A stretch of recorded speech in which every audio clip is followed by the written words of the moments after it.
Hello students, welcome to Jyotsna art studio. मैं artist Jyoti Mukul Singh आज आपके लिए लेकर आई हूँ most important question national freedom movement से रिलेटेड। बंगाल स्कूल का क्वेश्चन है, तो इस वीडियो को लास्ट तक देखना, आपको समझ में बहुत अच्छे से आ जाएगा और आप फुल मार्क्स ला सकते हैं। ये जो क्वेश्चन मैं डिस्कस करने जा रही हूँ ये बहुत मोस्ट इम्पोर्टेंट क्वेश्चन है और मोस्टली मेरे पास कमेंट्स आए थे, मैम इस क्वेश्चन को डिस्क्राइब कर दीजिए। ये लॉन्ग क्वेश्चन में आता है। बंगाल स्कूल का नेशनल फ्रीडम मूवमेंट के कंट्रीब्यूशन पूछा जाता है। एक बात और मैं बताना चाहूँगी कि कंट्रीब्यूशन और इवोल्यूशन में चेंज है, अंतर है। नेशनल फ्रीडम मूवमेंट का इवोल्यूशन आए तो फ्लैग आएगा और कंट्रीब्यूशन आए तो जो मैं अब आंसर देने जा रही हूँ वो आपको लिखना है। नेक्स्ट है, इसमें किस तरीके से ये क्वेश्चन आता है। या तो आ जाएगा बंगाल स्कूल का कंट्रीब्यूशन बताओ नेशनल फ्रीडम मूवमेंट से, मतलब आज़ादी दिलाने के टाइम पर। नेक्स्ट आ जाएगा how did the Indian artist में पेंटर्स स्कल्प्टर्स जो थे उन्होंने क्या कंट्रीब्यूट किया था नेशनल फ्रीडम मूवमेंट्स के लिए। देखो ये कितनी बार आया है, CBSE 2012 में भी आया है, 2007 में भी आया है और ये 2018 में भी आया है आंसर। तो एक नेक्स्ट क्वेश्चन भी बनता है कि पेंटर और स्कल्प्टर का कंट्रीब्यूशन बताओ। तो इन तीनों ये कंट्रीब्यूशन कहीं भी आए, किसी में भी क्वेश्चन ये कंट्रीब्यूशन आ जाए बंगाल स्कूल का, तो किसी का भी कंट्रीब्यूशन पूछा हो तो मोस्टली पेंटर स्कल्प्टर का ही पूछेंगे या आर्टिस्ट का, तो उसका आंसर मैं यहाँ पर लिखने वाली हूँ। अब आपको लेकर चलती हूँ आंसर की तरफ कि आपको अटेम्प्ट क्या करना है। अगर ये क्वेश्चन आता है नेशनल फ्रीडम मूवमेंट्स का कंट्रीब्यूशन, तो आपको ये अटेम्प्ट करना है।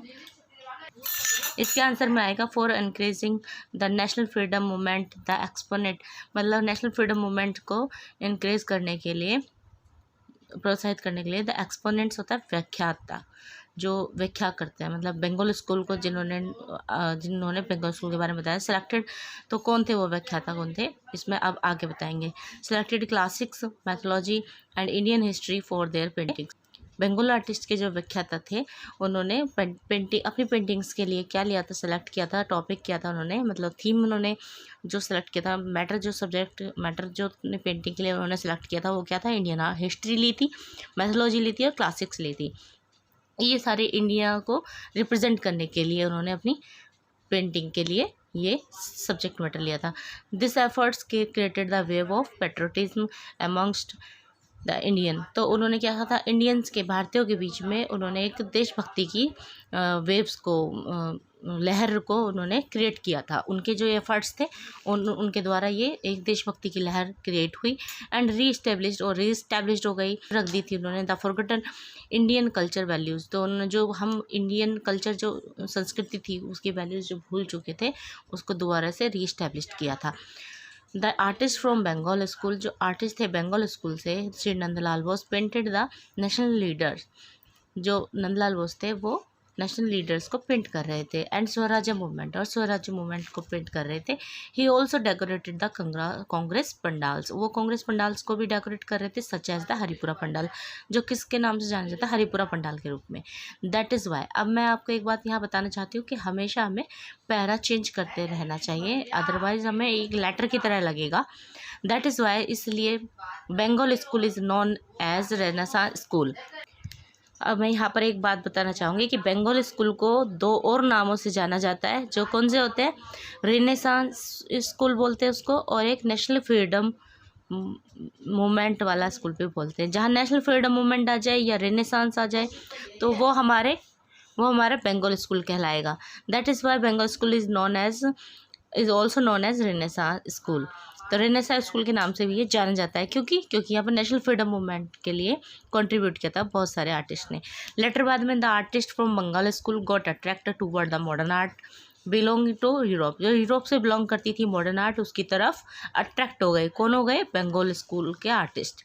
सम इंडियन स्कल्प्टर, जो स्कल्प्टर थे, स्कल्प्टर यहाँ मेरे क्वेश्चन में पूछा गया था स्कल्प्टर के बारे में भी, अब यहाँ स्कल्प्टर के नाम भी बताएंगे। स्कल्प्टर होते हैं मूर्तिकार और स्कल्पचर होती है मूर्तियाँ, ये ध्यान रखना है हमेशा। TORI, तो समझना कि ये स्कल्प्टर के बारे में पूछ रहा है, मूर्तिकारों के बातें कर रहा है। TURI, तो ये स्कल्पचर की बात कर रहा है, ये मूर्तियों की बात कर रहा है। तो यहाँ पर इंडियन मूर्तिकारों के बारे में पूछा गया है।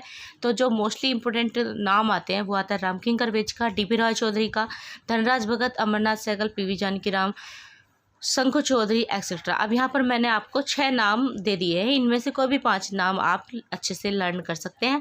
Contributed a lot to the national freedom movement, यहाँ पर कंट्रीब्यूट किया बहुत सारा नेशनल फ्रीडम मूवमेंट में। अब यहाँ पर हम स्टॉप करेंगे, नेक्स्ट पैरा लेकर चलते हैं। यहाँ पर लिखना है सम अप्रोप्रिएट एग्जाम्पल्स, जो हम अप्रोप्रिएट एग्जाम्पल्स लेते हैं of the next contribution of the Indian painters. Indian painters का भी यहाँ पर हम कंट्रीब्यूशन बताएंगे। तो कौन से हैं? आर अवनींद्रनाथ टैगोर। एक बात ध्यान रखना, इस नेम में आप स्पेलिंग बहुत अच्छे से लर्न करेंगे। अवनिंद्रा, इसका अगर अवनिंद्रा ना लिखा जाए तो ए एन टैगोर भी आप लिख सकते हैं। Abanindranath Tagore answer to the rising swadeshi sentiments in the form of the painting Bharat Mata. उन्होंने भारत माता की पेंटिंग के रूप में स्वदेशी जो भावनाएं थी, सेंटिमेंट्स से मनोभाव थे, उनका उदय किया, ये उनकी तरफ से था। नेक्स्ट पैरा चेंज करेंगे। Amrita Shergil also prepared version of Bharat Mata. Amrita Shergil ने भी एक भारत माता का वर्जन प्रिपेयर किया विद अनोदर थीम, लेकिन उनकी थीम दूसरी थी। नेक्स्ट हम पैरा चेंज करेंगे, फिर लिखेंगे। अब यहाँ पर हम पेंटर्स की बात कर रहे हैं। मैंने स्टार्टिंग में आपको स्कल्प्टर्स के नाम बता दिए थे, अब यहाँ पेंटर्स की बात हो रही है तो पेंटर्स के नेम आएंगे। जितने आप नाम लिखोगे और उनके बारे में बताओगे उतने मार्क्स आपको अच्छे मिलेंगे। Nandalal Bose decorated many Congress pandal. नंदलाल बोस ने बहुत सारे कांग्रेस पंडाल को डेकोरेट किया था। ही पेंटेड द पोर्ट्रेट्स, उन्होंने पोर्ट्रेट पेंट किए थे of national leaders, national leader के, और स्वराज्य मूवमेंट को उन्होंने पेंट किया था। असित कुमार हलदार, ये एक आर्टिस्ट का नाम है, non best for the project of documenting cave art of Ajanta. Ajanta की आर्ट की जो डॉक्यूमेंटिंग केव थी, कि वो जो प्रोजेक्ट था उसके लिए वो बहुत अच्छे से जाने जाते हैं। क्यों?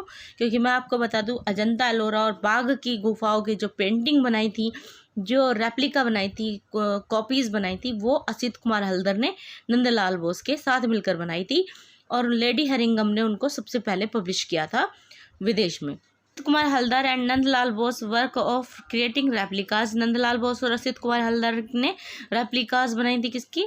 इन्हीं की, अजंता एलोरा और बाघ गुफाओं की पेंटिंग्स की। Found patron from Europe, Europe से उन्हें एक संरक्षक मिल गया था, किसके रूप में? लेडी हेरिंगम के रूप में, ये इनका नाम है। Who published their work in Europe, उन्होंने इनका वर्क जो था वो यूरोप में पब्लिश कराया था। नेक्स्ट हम पैरा ले लेते हैं। इन 1907 सी E B Havell Abanindranath Tagore and his brother Gaganendranath Tagore. अब यहाँ पर नया नाम आया गगनेंद्रनाथ टैगोर का। किसके भाई थे? वो अवनींद्रनाथ टैगोर के भाई थे। Founded the Indian society of oriental arts, उन्होंने Indian society of oriental arts की नींव रखी थी। Whose aim was to encourage traditional Indian art of painting, painting के इंडियन आर्ट को, जो ट्रेडिशनल आर्ट थी, इंडियन आर्ट थी, उसको इंक्रेज किया with the help of progressive artist. Progressive artist मतलब प्रभाववादी आर्टिस्ट के साथ, हेल्प के साथ उन्होंने ट्रेडिशनल आर्ट को उन्होंने इंक्रेज किया था, वो उनका एम था।